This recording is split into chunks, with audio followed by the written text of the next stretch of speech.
Tomorrow is primary election day in Indiana, an election headlined by the race for mayor of Carmel. That's where incumbent Jim Brainerd faces a tough challenge from Carmel City Council President Rick Sharp. RTV6 State House reporter Katie Hines sat down with both candidates just hours before the polls open. She joins us live from Carmel with the details. Tomorrow's primary election will determine Carmel's next mayor, with just 2 Republicans in the race, and both of those candidates. Also, voters we talked to in this area say economic development is at the top of their minds, as well as moving this city forward.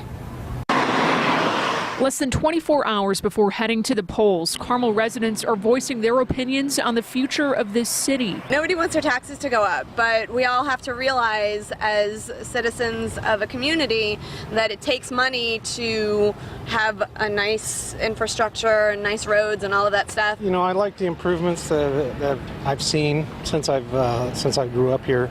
I'm a little concerned about where the money is going to come from to pay for all this. Both candidates are confident heading into the election. Incumbent Mayor Jim Brainerd has served 20 years in the office. He says his record speaks for itself. City Council President Rick Sharp is challenging him in the Republican primary. He points to decisions made on the Palladium as the reason why he joined the race. If you listen to my message, it's about redirecting, reprioritizing.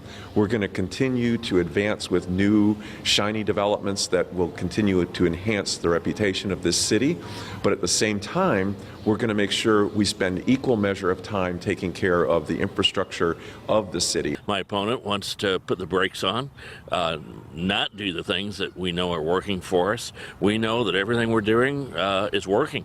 That's why we're attracting these corporate headquarters and being able to build our amenities and compete. The 2 candidates have raised a combined nearly $400,000 ahead of the primary. They launched these ads last month outlining different views of Carmel's path. That future is in jeopardy. Due to overspending and lack of transparency, our city's debt has reached nearly $1 billion. A secure future based on sound fiscal management. So well run that Standard & Poor's upgraded Carmel's credit rating during the recession. And voter turnout in Carmel in the last municipal primary election, which would have been 2011, was a little more than 21%. Reporting live in Carmel, Katie Hines, RTV6.